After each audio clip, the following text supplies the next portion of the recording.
Faux acteurs, mais fins stratèges. Et d'où vient cette désinformation? Des entreprises ou du gouvernement? En France, le message est reçu 5 sur 5. On s'y prépare même depuis plus d'1 an. Qui sont les complotistes? Ceux qui dénoncent les complots ou ceux qui les dissimulent en tronquant l'information? Dans un moment aussi où on vous dit qu'on est en guerre, et où toute la notion de cohésion générale de la société, vous êtes rappelé au fait qu'il ne faut pas non plus trop troubler les gens. Et finalement, même si on a tenté au maximum de s'extraire de tout ça, pas trop aller à rebours de la parole officielle, puisque ça serait fragiliser un consensus social. Enfin, vous voyez. Pour éviter une agitation sociale. Mais de quoi on parle? De quoi on parle? On parle d'une information dirigée. Alors il n'y a pas de quoi être surpris.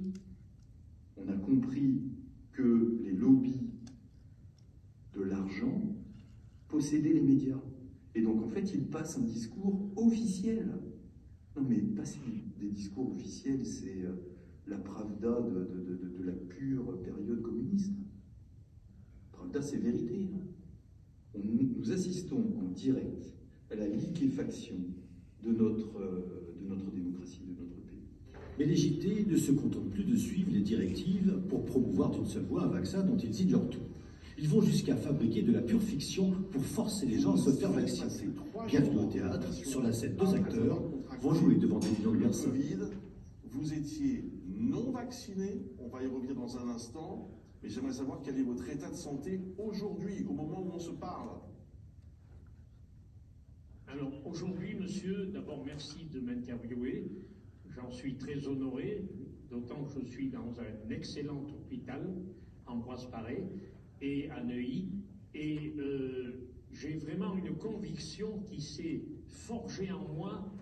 Je veux, si je peux, toucher l'ensemble des citoyens sans prétention.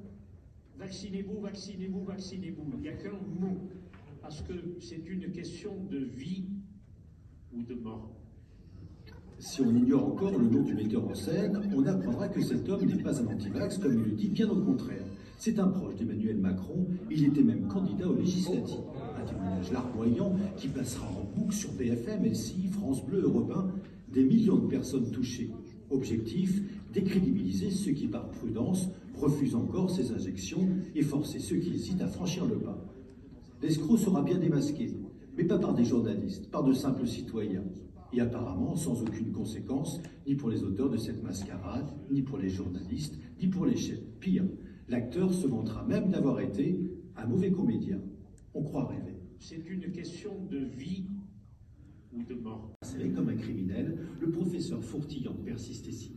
L'Institut Pasteur, c'est-à-dire Sanofi, Sanofi Pasteur. Et ensuite, l'Institut Oxford, l'Institut Génère, c'est AstraZeneca. L'industrie pharmaceutique, c'est 10 labos qui sont associés à 10 banques, à des grosses banques. Et c'est un cartel bancaire pharmaceutique. Ce cartel, c'est pire que la mafia. La mafia, ils vous vendent des drogues, vous n'êtes pas obligé de vous droguer, tandis qu'eux, ils vous obligent à vacciner. Et tous les chefs d'État européens sont complices. Parce que pour réussir un coup pareil, il fallait acheter toutes les agences du médicament du monde, tous les ministères de la Santé, il fallait acheter tous les centres de pouvoir au 35. Donc la partie la plus pathogène s'en va au fur et à mesure, enfin peut-être pas totalement, il y aura une sorte d'endémie, le virus sera toujours pas très loin, mais quand même l'épidémie actuelle va disparaître. Il y a le conservateur et puis il y a les particules qu'on met dans le flacon. Et les particules, c'est les particules de graphène. Le graphène, c'est une variété allotropique cristalline de carbone. Qu'est-ce que c'est qu'une variété allotropique?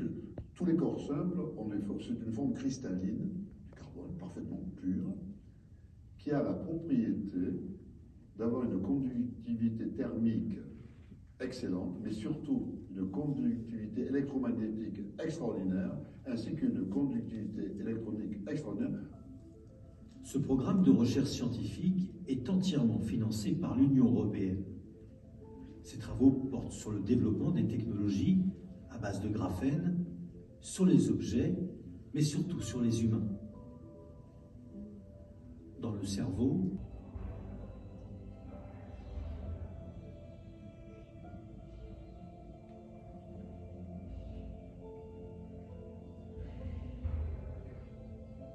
Quelles sont ces forces vivantes qui s'organisent dans nos corps?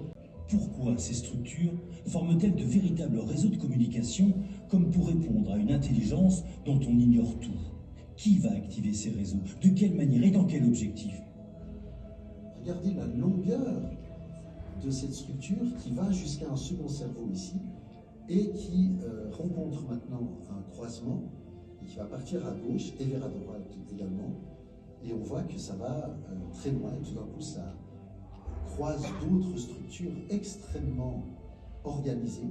Le corps humain transformé en émetteur-récepteur comme une antenne connectée à une autre antenne? Le corps humain pourra-t-il devenir à son insu une arme de guerre comme on activerait à distance une bombe microbienne? Très très grosse structure